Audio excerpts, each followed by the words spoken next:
Yeah, so a fun night about climate change, right? We're going to talk about catastrophe, apocalypse, eco-terrorism, geoengineering, fun stuff. I think also about hope, though. I think that's why we brought in Stan. That's maybe also where I come in a little bit. My name is Wouter van Noort. I'm a journalist. I work for NRC.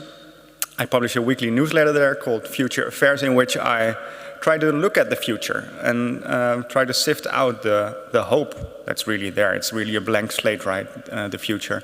I think there's many reasons to be hopeful. Not optimistic, I think that's a different thing, but hope, I think, is something that is unmissable. If hope dies, everything dies. It can be difficult to hold on to it sometimes, though.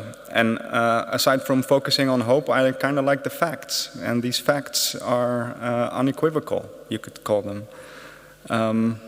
Last July, a lot of climate scientists say was the hottest July in about 120,000 years. Glaciers, the North Pole, the South Pole, all are melting away in record speed. And really, even despite our actions to curb climate change, they will melt. Some glaciers will just simply not exist anymore.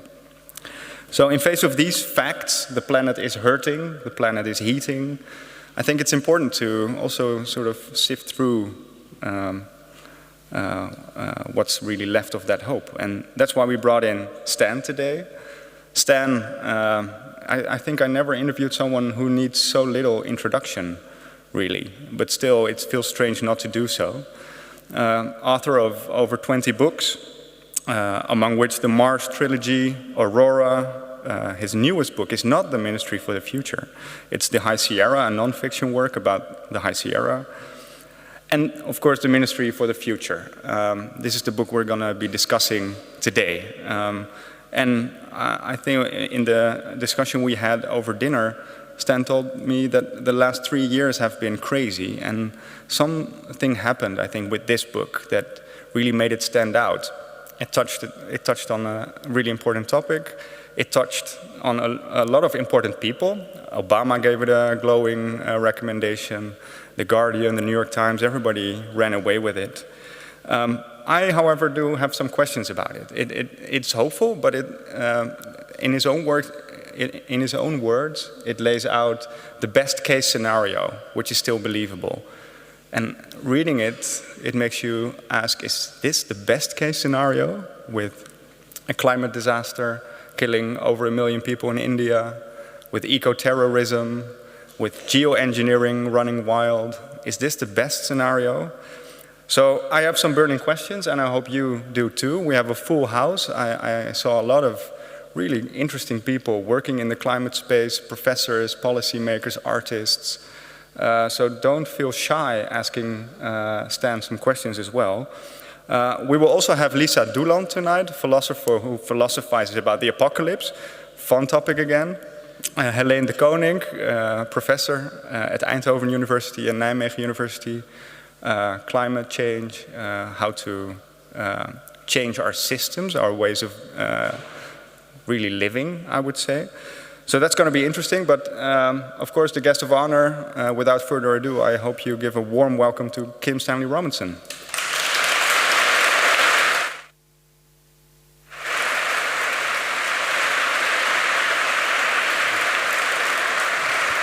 So, and the program for tonight, I am going to make very brief remarks, which is to say 15 minutes as requested, and I always hit my marks, so it'll be that no matter where I am when that time hits.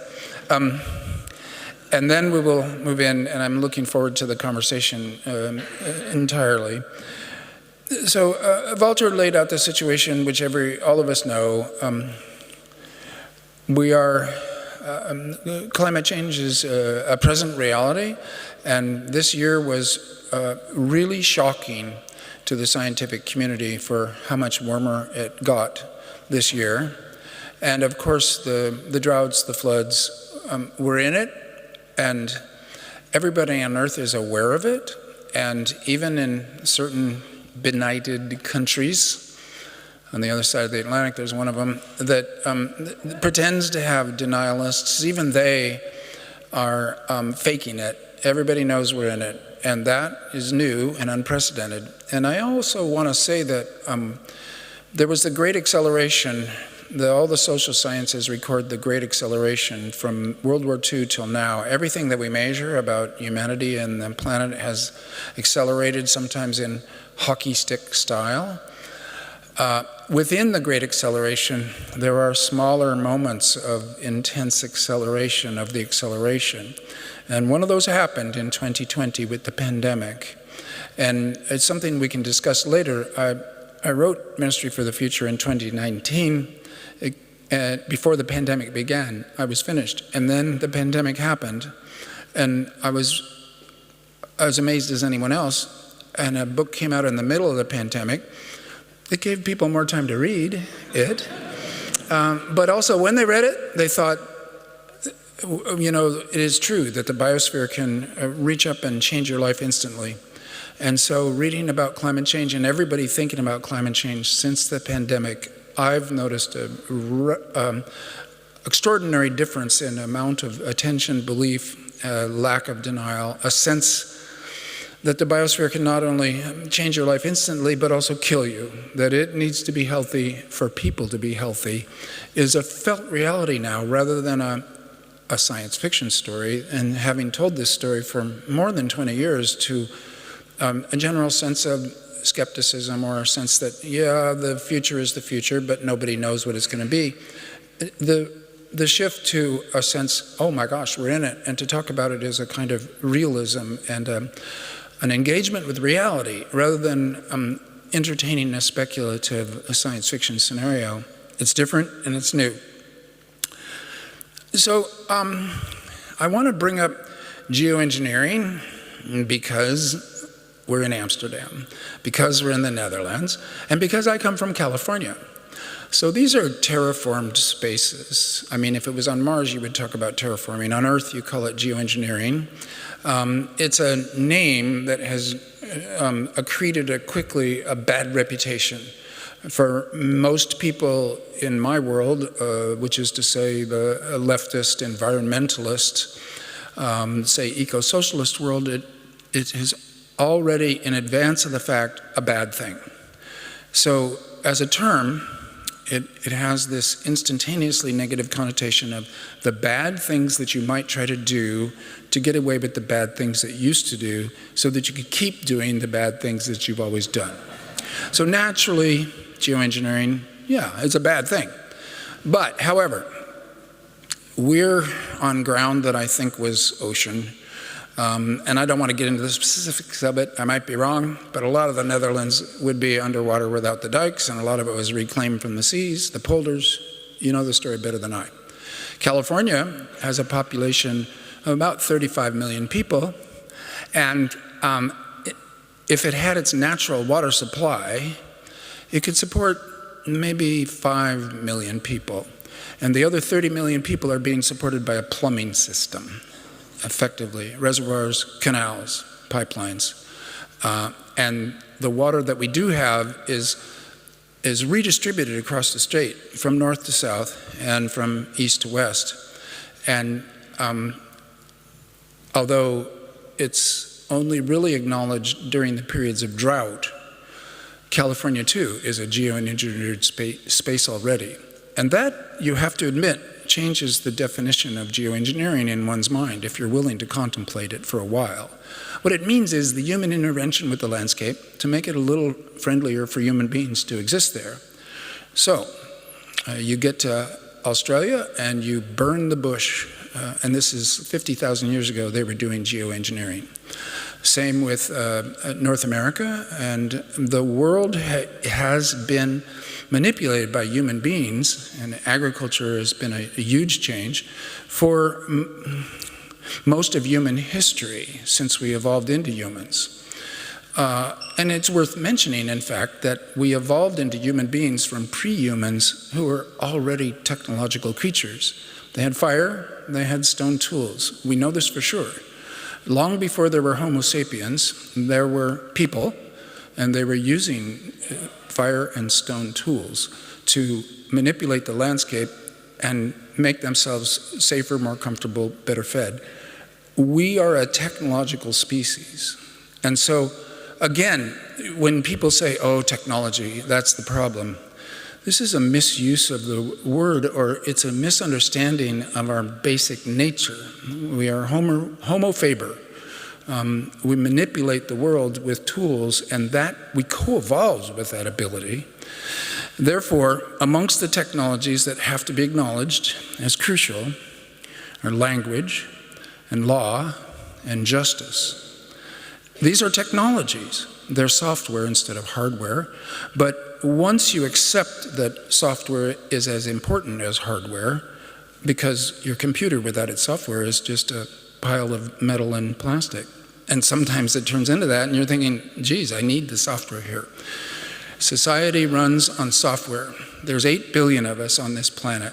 And that is a technological achievement, but it's also an achievement in the technologies of language, law, mutual aid, social reproduction, cooperation, altruism, all of the virtues of what you might call the cooperative side of humanity, us as social primates, as compared to the competitive part, which also exists. Of course, aggression, anger, violence, etc. But it's taken for granted in a way that it shouldn't be, that 8 billion people alive on this planet, and accepting also that for about a quarter of them, we have not created adequacy, but it happens so fast, that this is a technological achievement, but it's also an achievement of cooperation, of altruism and helping other people.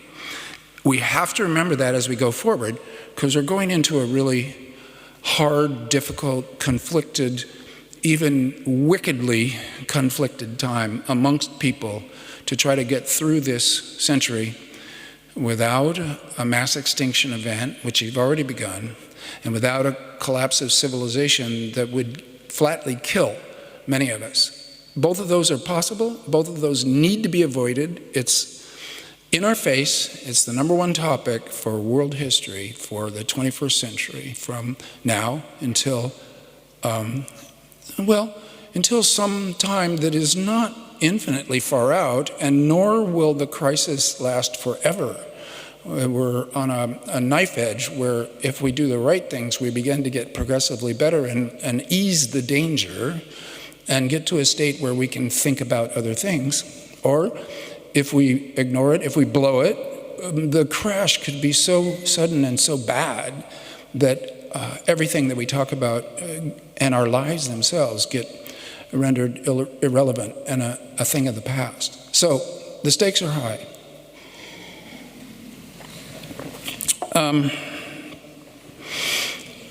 We exist in a system that, various systems, talking again about software, how we run ourselves.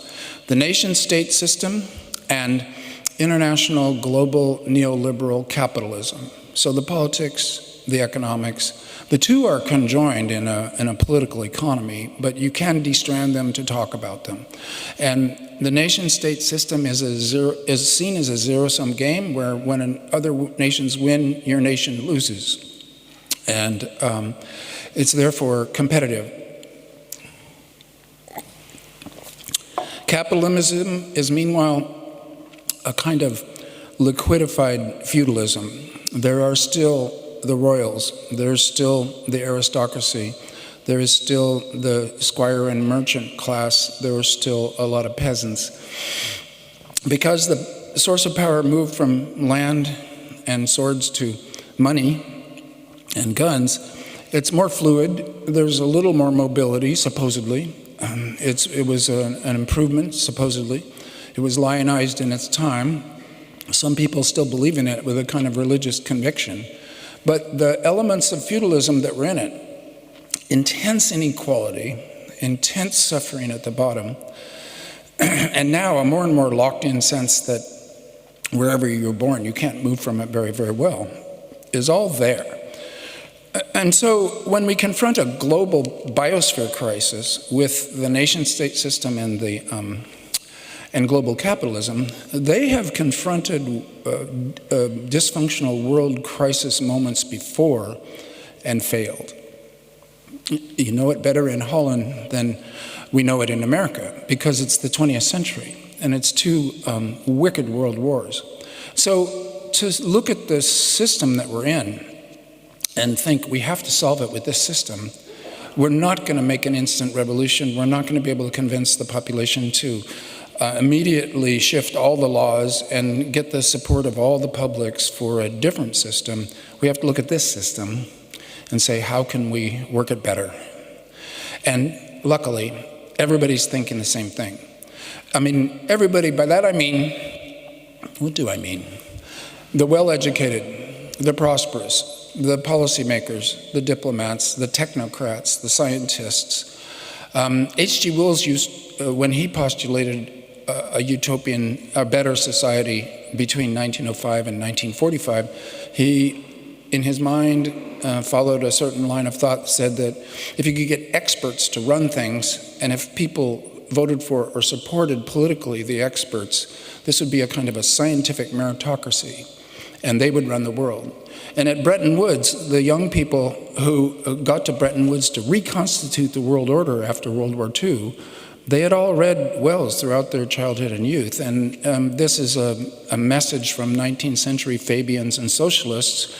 They reconstituted the world order, and it sort of is a scientific meritocracy, weak and provisional, embryonic, international order of experts, and if they make the policies, and if people will support them, this is part of this cooperative technology that I talked about, justice and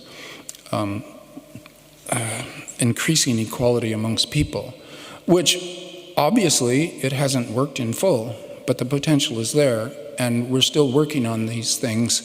Many international institutions are coming into power as never before because the nation state diplomats are saying we can't get it done in our own country, and we therefore need local small-scale help. As for sure it goes downward to the regional level, to the town level. Can you please do stuff just on the ground yourself? Because the nation state is somehow frozen or locked. And then higher, up into the international organizations. And I've just spent 3 years talking to people at all these levels, and what's interesting is that at the international level they're beginning to think maybe we can do things, because since 1945 the UN and all the other international agencies have been relatively toothless and ineffective. But now things are happening because, I'm going to put it this way, everyone is terrified. We are in a dangerous moment. So what can we do? Well, you can try things. And one thing you can try is to direct money to green projects.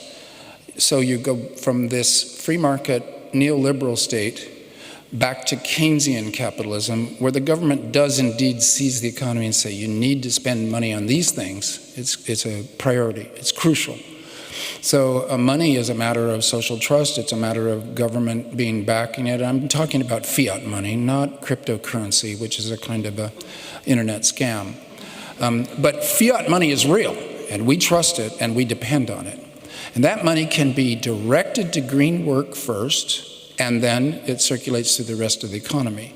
And so the central banks, the World Bank, the International Monetary Fund, the US Federal Reserve Bank, the Network for Greening the Financial System, which is a think tank of 90 of the biggest central banks, they are all actually working on this right now. It's not just a plan, it is an action plan that soon will be hopefully put into action. And here I have to say, anything just asserted about the future is a science fiction story. You can't be sure.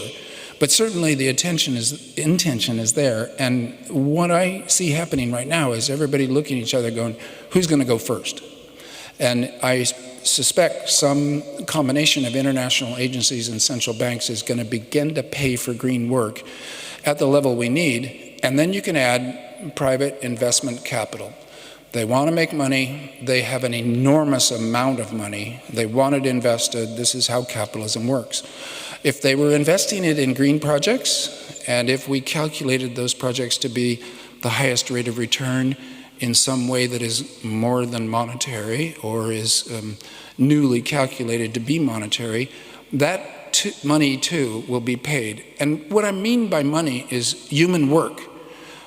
We can't do this as a charity thing on the side. We can't do this by way of turning into saints and suffering. It has to be a way to make a living. And it can be if that work gets paid for. And there's an awful lot of capital ready to shift and move, and there will be a kind of positive tipping point. The more it's more lucrative and more prosperous to do the green things, the more that will begin to ramp up and roll. And we are maybe on the verge of that. Okay, very quickly, I want to add one more hopeful sign, which is in my novel, Ministry for the Future, I put in the most utopian thing, which is that we would reserve wild land.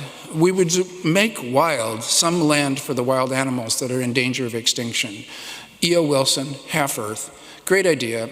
I put it into Ministry for the Future thinking, well, this is the least likely thing to happen in the entire book, but I like the idea. I'll portray it as happening. And damned if we didn't last year have a 30 by 30 treaty signed in Montreal, led by China, not because of my book, but because people realized that the mass extinction event is one of the worst parts of this crisis that we're in. Humans are clever, have protection, wild animals. Only 3% of the beasts with spines on this planet are wild, and the other 97% are ourselves and our domestic animals. That's frightening in itself. So when 30 by 30 was passed for land and for ocean, which is equally crucial, this happened last year. It should have been occasion for a big fireworks party, a big celebration, a big set of plans, etc. Instead, it was a blip on the news. People don't know how to process good news anymore, perhaps. But in any case, I bring it back up to indicate that I'm not making this stuff up. I am a reporter. Now I'm a roving reporter ambassador. I'm like a cardboard cutout. Minister for the Future. Oh, don't hit me too hard or I'll fall over. I'm not the real thing, but I have seen a lot. And so I will end with that, and we'll move on to the conversation with the idea that the good result can happen. We just have to make it happen. Thank you.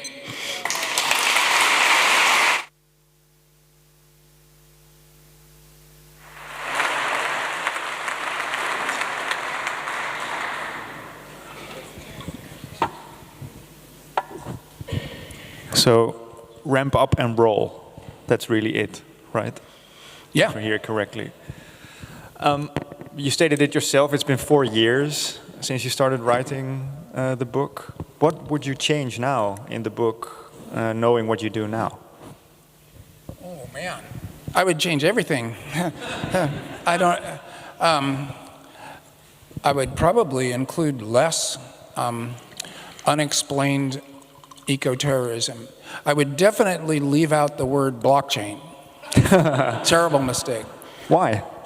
Well, because there's better codes than blockchain. That's a buzzword from the 2018, 2019. It's cumbersome. It burns a lot of carbon to make it work. The whole goal of it, of distributing information so that the authorities can't take it over, I believe in the state. I don't care about distributing information in that way. So it's a combination of an unwieldy tech that burns a lot of carbon and part of a larger scam of Bitcoin. And why did I say that? I don't know that much about the internet or digital technologies, and so I said it because I was improperly educated at the time.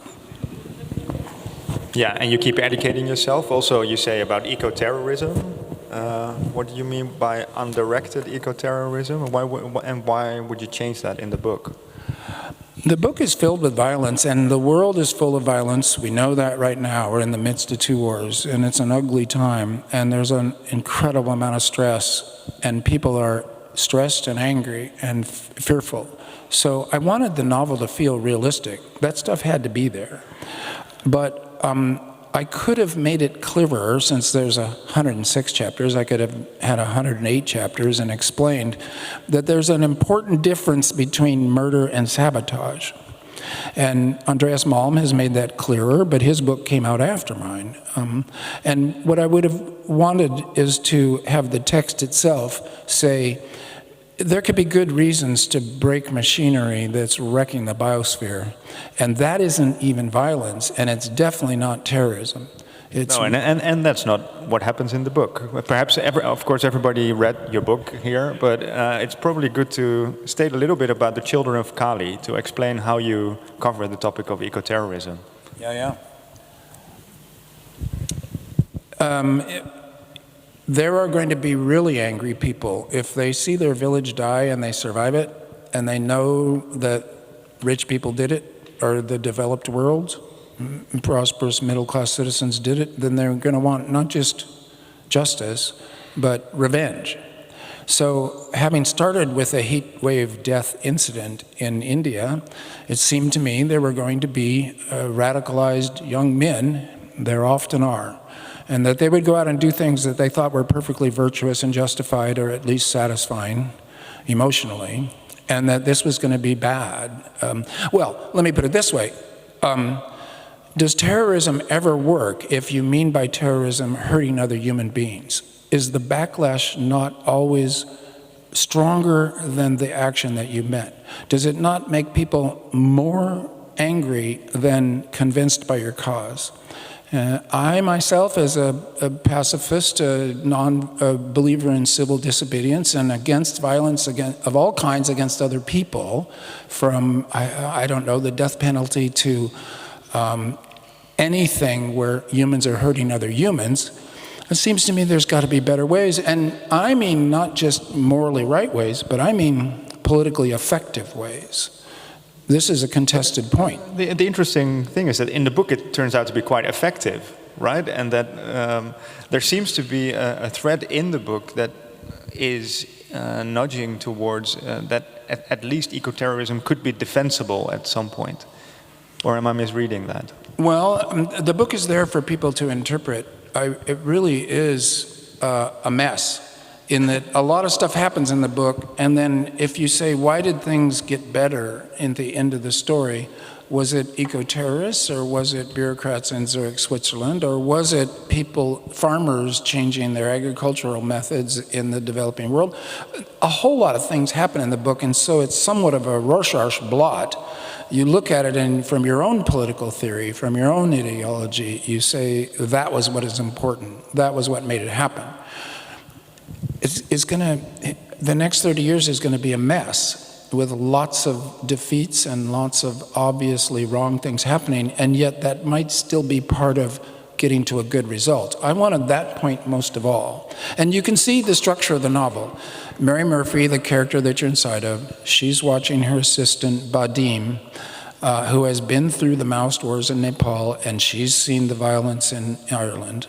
Neither of them like it, but she doesn't know what Badim is authorizing as head of her black wing, as he calls it. Well, the reader has to decide, what did Badim authorize? What was actually the Children of Kali, these extremely angry young men from a devastated place? I did it partly because I'm squeamish and uncertain, and I don't want to have an opinion on this, and I did it partly on purpose to make the reader be the one to decide. But if I'm a journalist after all, if I push you a little bit on it, if you look at your own Rorschach blob, what do you think tipped the situation in your book most? Was it the eco-terrorism? Was it the geoengineering? Was it something more subtle than that? Well, it is more subtle. It's the carbon coin. Well, we got the central bank to do $1 trillion a year of quantitative easing, and that money was deliberately targeted to green work. It's more important than everything else in terms of getting things done in the real world. Everybody's scared enough already. One of the things about terrorism is it's entirely redundant. Everybody's terrified already. What good does it do to start killing people? The attention is there. People are dying in natural disasters. So I don't think it's that.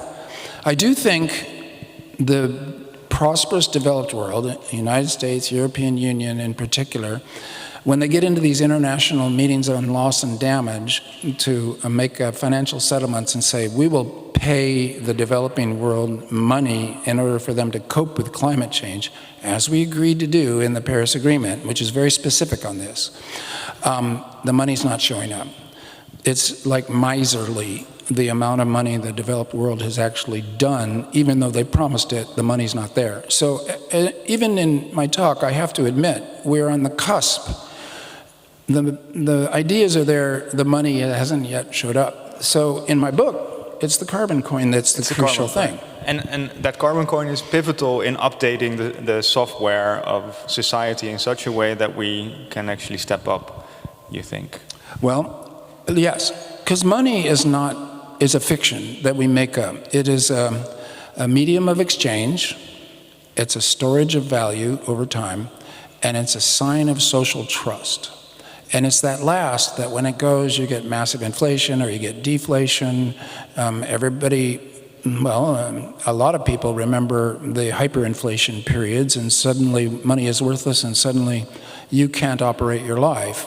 So as a method of social trust, if you had faith that money itself was being directed to green good causes, and also, can I add, because I didn't fit it into my talk, if there was less of a disparity between rich and poor, if the wage differential was not so ridiculous, in that, say everybody had adequacy on the planet, which they don't, call that 1.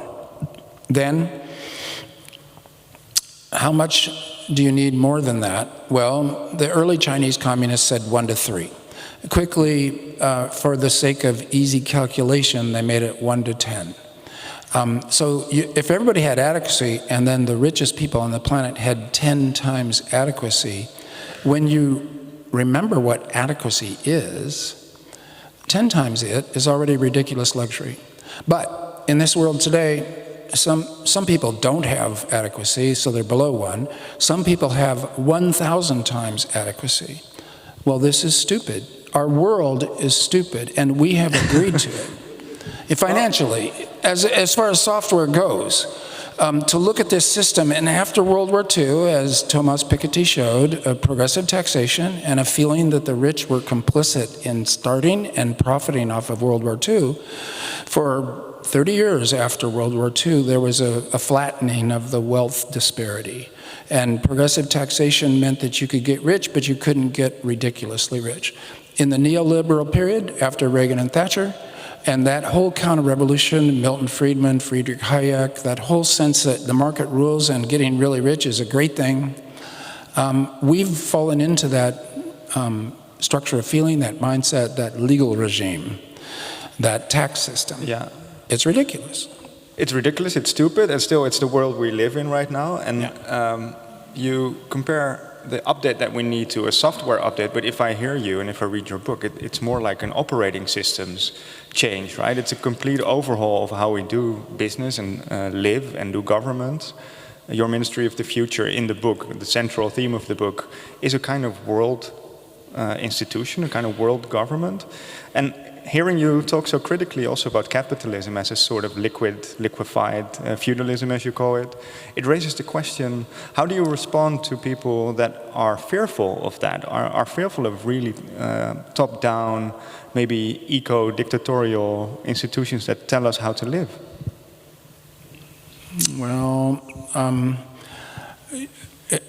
I don't want to pursue the analogy of an operating system too far. I want to say this, it's a legal regime, it's a set of laws, interconnected laws that are both national and different in different nations, and then international in that the nations have agreed to certain international regimes. Those laws change all the time. And so if you had a political coalition that said, actually, we want to set up sharp progressive taxation, capital would go to another country. So it kind of needs to be everywhere. You think, oh, well, how could that happen? The OECD in Paris just managed to get the 38 most richest countries on earth, which means 90% of the wealth, all agreed you have to have a minimum corporate tax rate. They killed tax havens. Now a company can't go anywhere else on earth and suddenly get a zero tax rate and still stay in the OECD or in their good graces. Another astonishing accomplishment in international law and the way that we can lever change by way of legal means. That was a big step, and it could be, of course, increased. I mean, the minimum tax rate is 15% for corporations. Well, Piketty will tell you it needs to be on assets as well as income, and of course it needs to be progressive so that the bigger you get, the bigger percentage you're paying. Immediately the lawyers would begin to break up the monopolies in order to pay less taxes. And there are all kinds of control knobs or levers of influence that if we had the political support for it, if people actually believed in it, if they weren't trapped in capitalist realism as like, oh, this is the only reality, of course there's billionaires, of course there's starving people, it was ever thus. Well, that's not right. That's a hallucination that we live within, and if we could break that, then you can change the laws. It's a political battle. The system itself, you don't need a new computer. You don't even need a new operating system. You need to plug in different parameters on how we operate things already. It can make a huge difference, and it's at least step one. You could do it rather than an imaginary new system. But it does require a level of coordination and a level of cooperation that is, I think, rarely seen in the world right now. And one of the issues you also raise in the book, another prickly topic really, is geoengineering.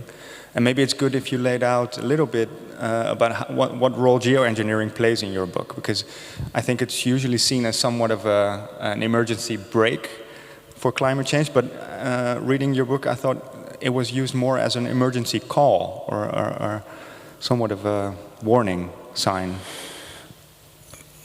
Geoengineering, this, as I said in my talk, this name for the bad thing that we do, we need to deconstruct that, perhaps throw the term away, talk about solar radiation management, casting dust into the stratosphere to bounce some sunlight away and cool down temperatures for as long as we keep throwing it up there. When we stop, it'll come back to Earth, the process will be over.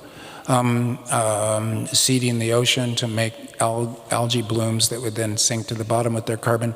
There are, in fact, maybe 15 or 20 prominent interventions that could be labeled geoengineering if you wanted to, but I think the term's useless now because the knee-jerk reaction against it. And I sort of think the only knee-jerk reaction we should have is against injustice and against wealth disparity. I'm willing to say, the moment you say capitalism, I want to kick. But if you say geoengineering, I'm going to say, what are you talking about here? The method might be relatively harmless and it might have immensely helpful results. One example, very quick, this space that we're in right now will be underwater to the ceiling in 150 years. And we've already baked that in. Uh-oh. Well, what if somebody said to you, some glaciologist said, if we were to slow the big glaciers back down in Antarctica and in Greenland, and we think we can do it by way of a relatively simple, well-known method, it would be logistically hard and expensive, but not grossly so. We could slow those glaciers back down, and then we suck a lot of CO2 out of the atmosphere real fast. We would still be waist deep here in the room in 150 years, but it wouldn't be to the rafters. In other words, we have a big problem with sea level. If we try to mitigate it, that is geoengineering, but it's an entirely good thing to think about and try to do. So there you go. So we're a bit too scared maybe of these kind of technological solutions, you think? We've been technological all along, as I said, and we've accidentally done things. Understand that when we started using fossil fuels, it was tremendous. Human labor was multiplied by factors of, say, 100. Suddenly, everybody's got more food, more goods, more richer life. It was all good until suddenly, and this was a late 19th century discovery, the CO2 is going to go into the atmosphere and make us hotter. At that point, we had to think again. But it's always been technological, our progress in the world, and our mitigations, our adjustments are also going to be technological. And as I said, the most important ones, justice. The least important ones, glacier mitigation. But on the other hand, is it really the least important if it saves sea level? Helene de Koning and Lisa Douland delved into what you laid out in your opening scene. But first, give a warm hand of welcome for Helene de Koning and Lisa Douland.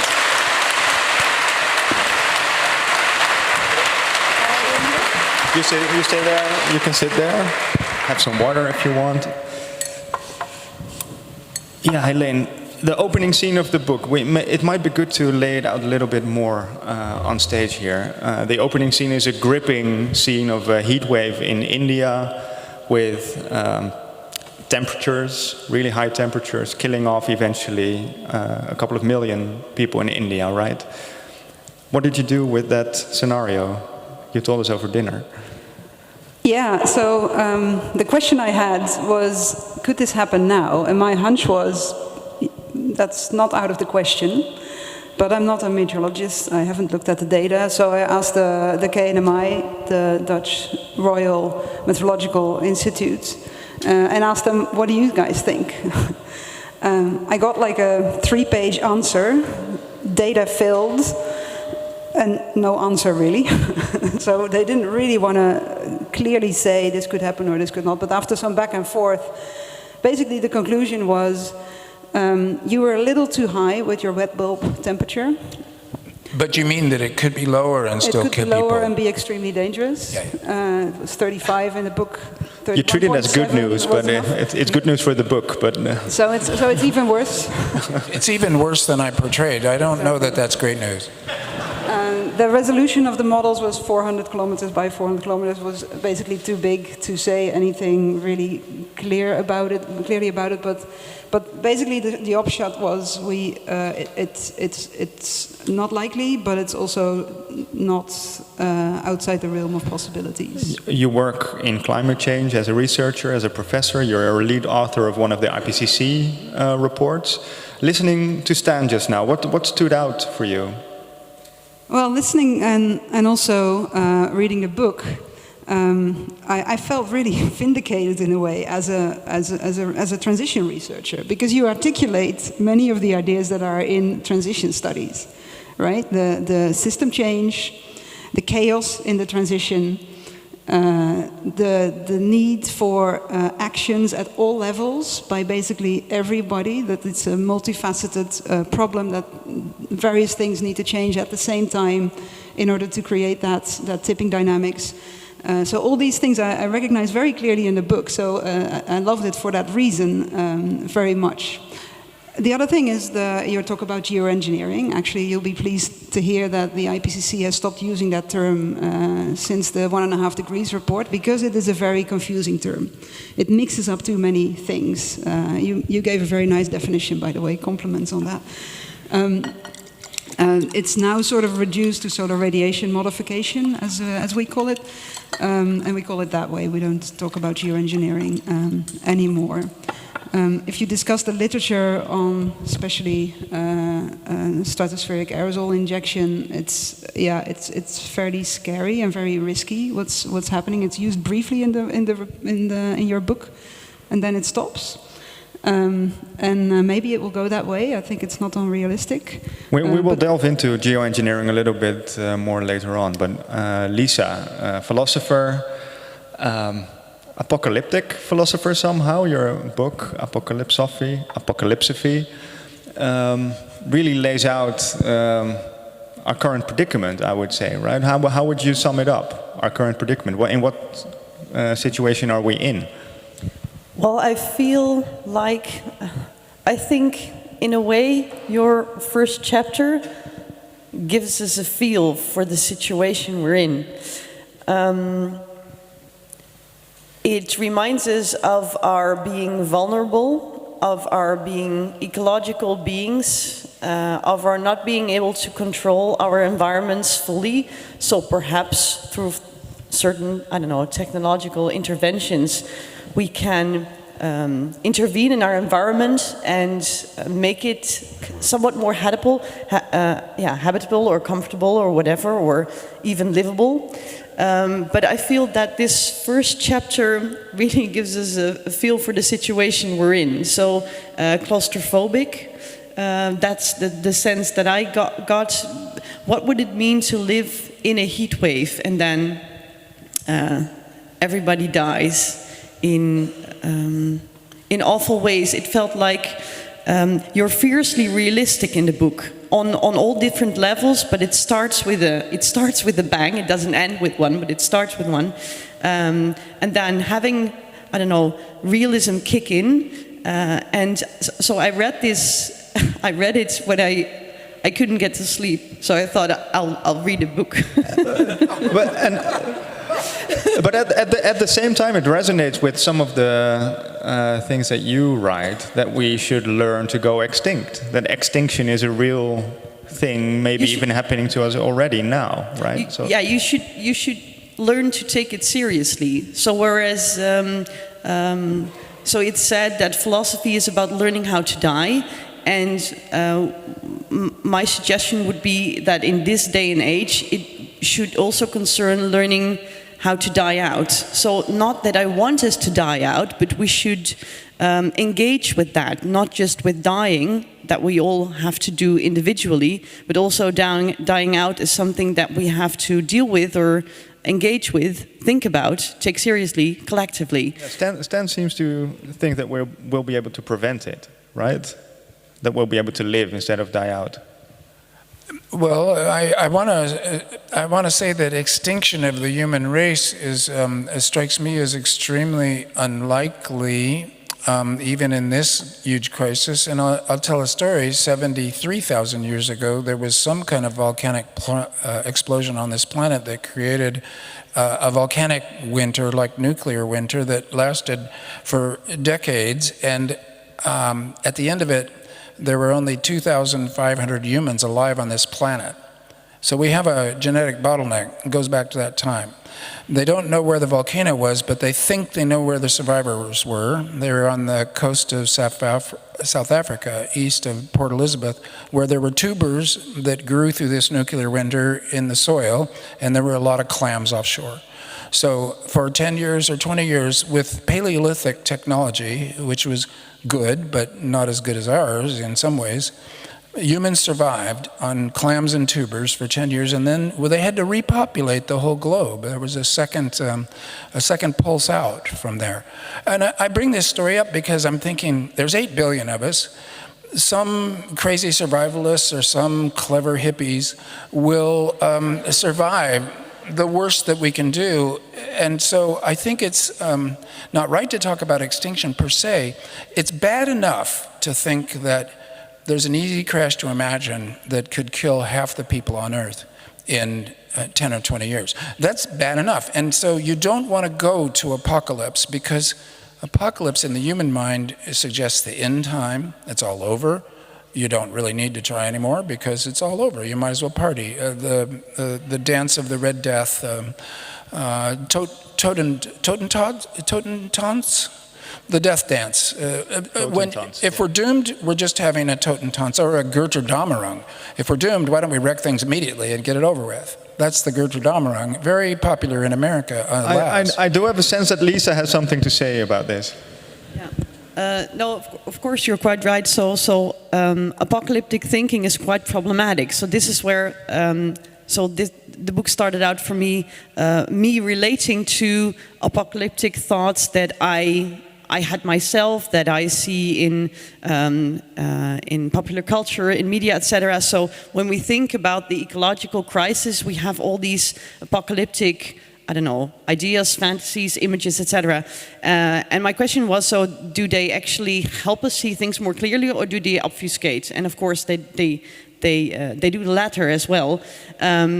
But what I do think is important, so these apocalyptic thoughts where it's all like an all or nothing event, it's always somewhere in the future that it's going to happen.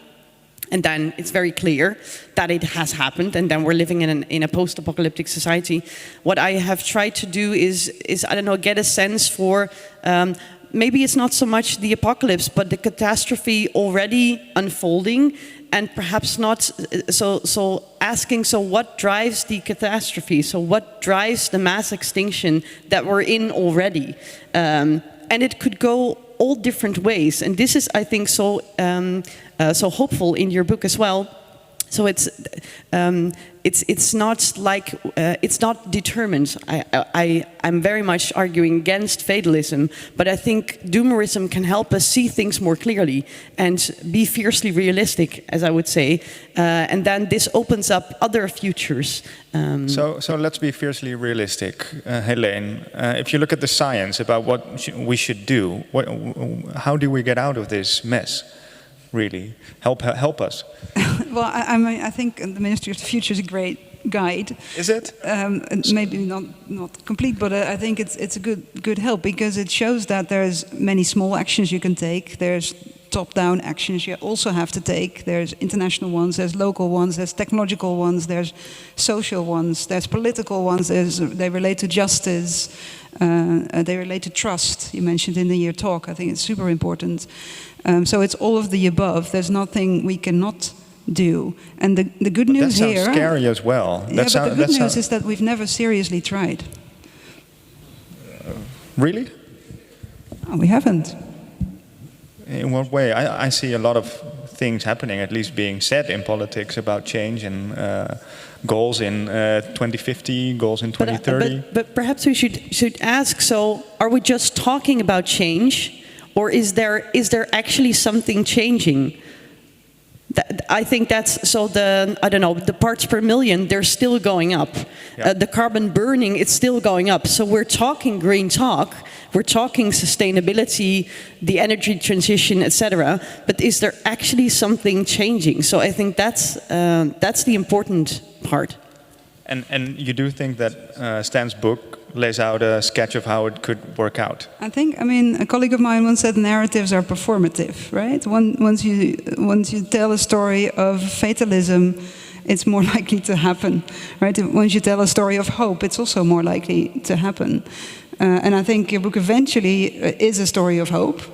And in that sense, I hope, that this narrative is performative, and that we actually can go into that route somehow. I hope we can avoid the catastrophes. Do you consider yourself hopeful?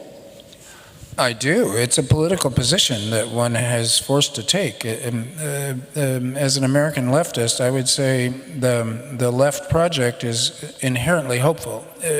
And I would also speak to utopian science fiction. There could be a better human society than now. Therefore, there should be. And so the work towards it requires a certain, maybe hallucinatory or self-deceiving notion that we'll do these things and we'll hope for the best. It's a phrase in every language. Proust has this great phrase, you need to hope without hope.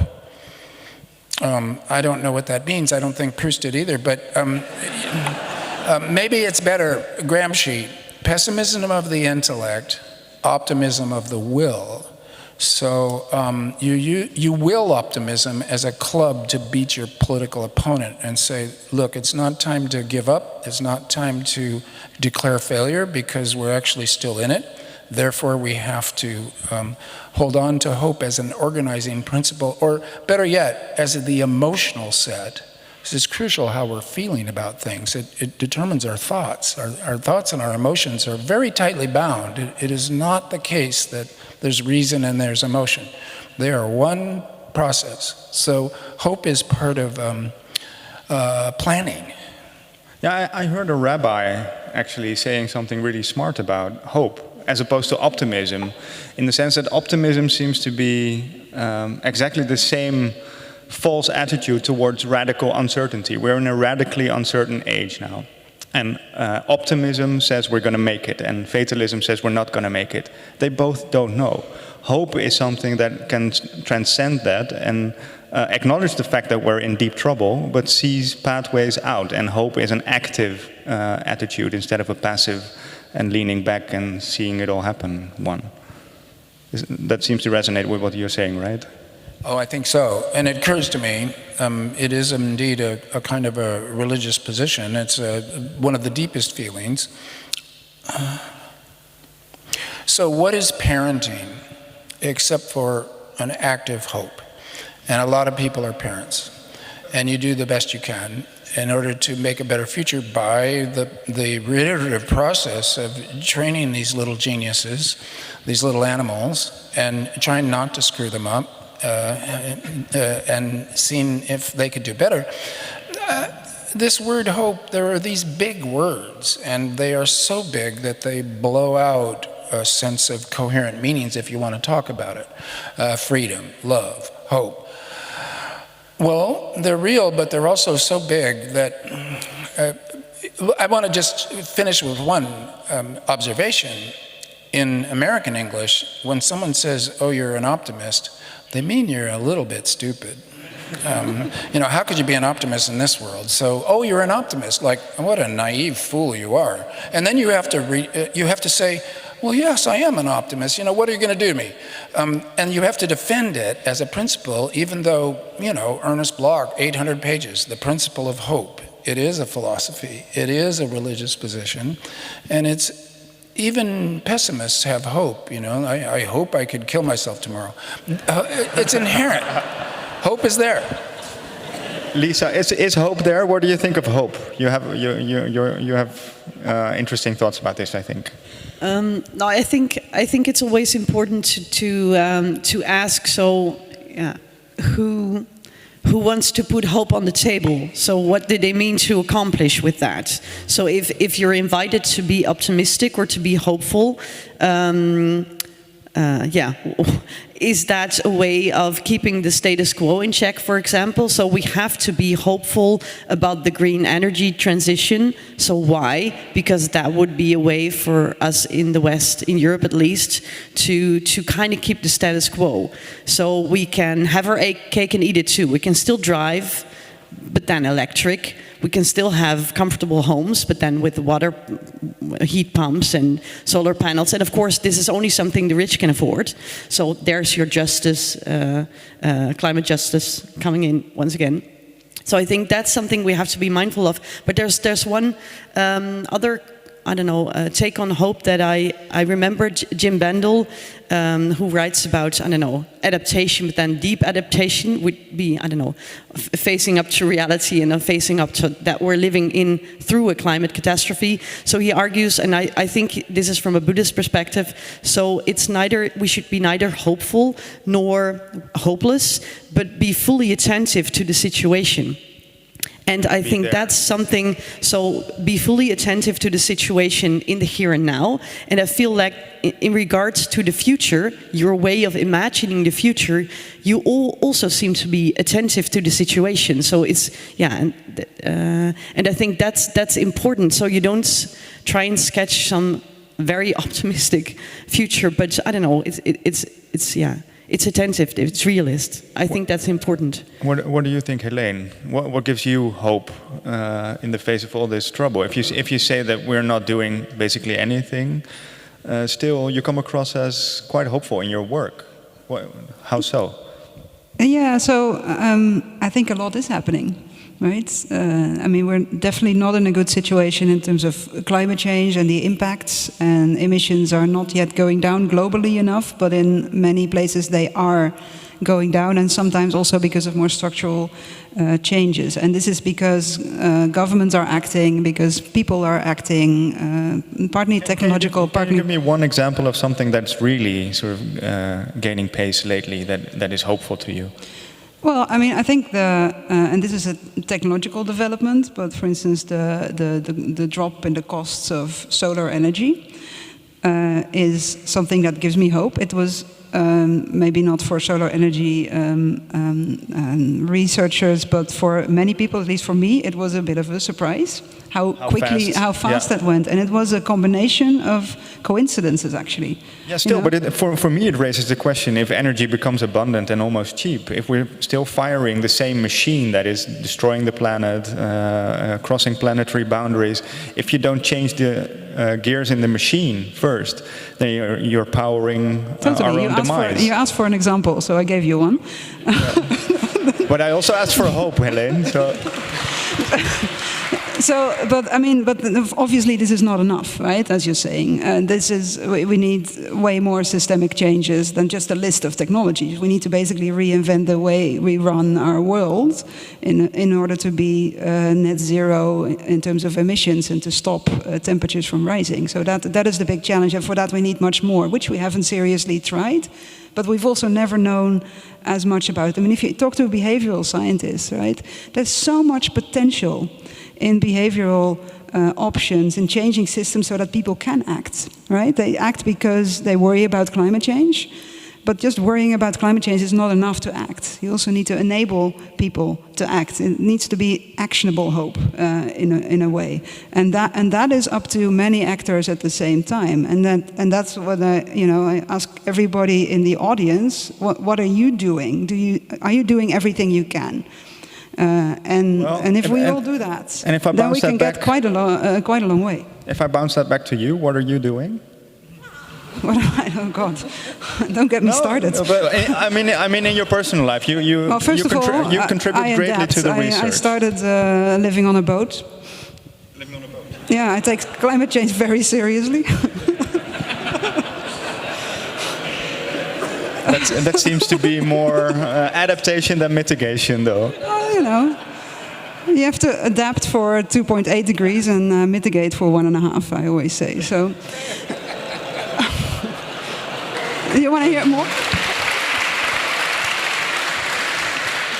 Okay, but we're also talking about behavior change, and I'm also curious, not to be lame about this, but I think people here on the stage have an exemplary role to play as well. How did you change your ways of living through your research?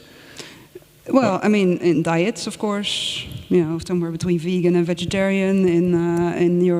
I could change my energy supply, right, to solar PV, and I have a solar boiler. I heat my boat with biomass. It's not ideal, but it's the best I could do. I live quite small, right, a small space. This boat isn't huge, which has a couple of advantages. You don't have to heat as much. You don't have any space to store stuff, so you don't buy anything. And so those kinds of things. And how about you, But I mean, the thing is, the crucial thing is that I can do these things because I have the information. I have the wealth. And I have the money to invest. And many people don't, and it's about those people and enabling those people to also do these things. So it's not about the people who are able to act and who are doing it, it's also about all those others and changing the system so that they can act. Yeah. Lisa joined Extinction Rebellion, right? Well, yes, I did. But yeah, I'm not like Lucas Winnips, who actually made the A12 action into something that got us talking about fossil fuel subsidies. So, yeah. And Stan, how about you? After writing for all these years about these topics, have you changed something in your personal life? Yes, but I have to confess that what Helene said is really important. It was structural. By accident, I moved into Village Homes in Davis, California, which was a suburb built on a European village model to conserve energy. So the actual infrastructure of my life for 30 years has been low carbon burn for America. And it feels better. It's more fun. It's healthier. I'm lucky that way.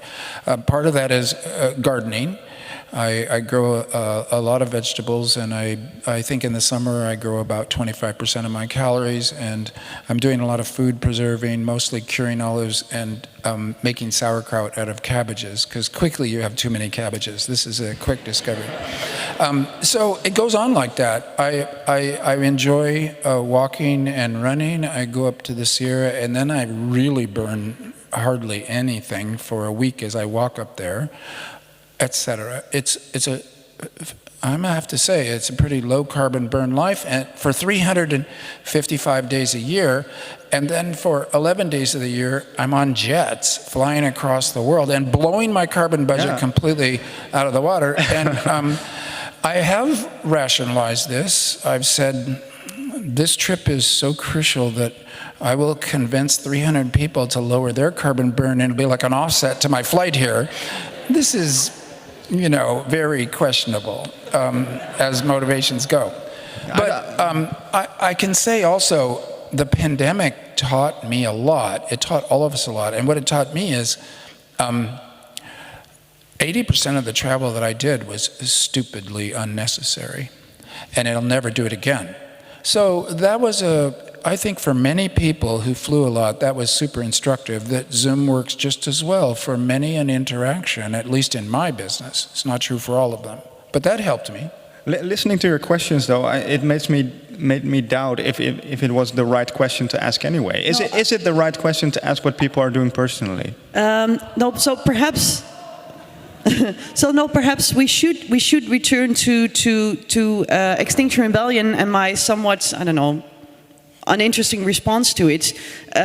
So what Extinction Rebellion, so it's about collective action. It's about feeling that you have to do more than just change your individual lifetimes and find some kind of systems change. And these can be all kinds of different changes. So it could be trying to convince the Rabobank to own up to how they destroyed agriculture in the Netherlands and therewith created all the nitrogen crisis, for example. It could be fossil fuel subsidies. So being part of a collective and trying to put something on the agenda, change something, I think that's very important, because when you individualize and try and keep your individual carbon footprint as small as possible, you tend to succumb to feelings of, I don't know, guilt and shame about your footprint being, I don't know, maybe a bit bigger than you'd want it to be, and then you feel uncomfortable about that, and then you might want to rationalize or legitimize your behavior by pointing to others and saying, well, I fly a lot, but he does even more. And the interesting thing with shame, I think the interesting thing with shame is that it's an emotion that makes you feel smaller and less powerful, and right? It's capitalized upon. So there are companies actually feeding into guilt and shame and making money out of it. And that's why, I don't know, Shell, for example. So I think this is something we need to be very attentive about.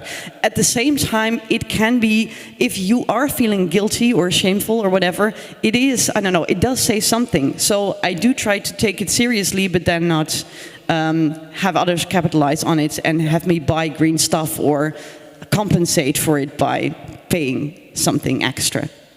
Okay, let's Helene, of course. I, in a way, I do think it's the wrong question to ask, indeed, as many people in the audience, I think. But because it's not only about individual action, right? And it's indeed putting the blame on many people who cannot act. At the same time, individual action does help, right? By the example, by showing that it's possible, by creating markets for, for instance, meat replacements and things like that, by giving those things a chance. So it has a function, but it's wrong to assign sort of all hope on that. We are running out of time, I'm afraid. So did we get more hopeful tonight, actually? Yes, did we? Okay, thank you for that. Well, thank you to all the speakers.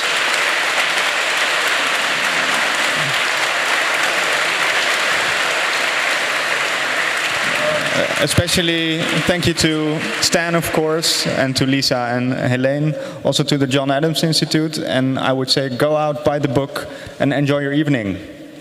Thank you.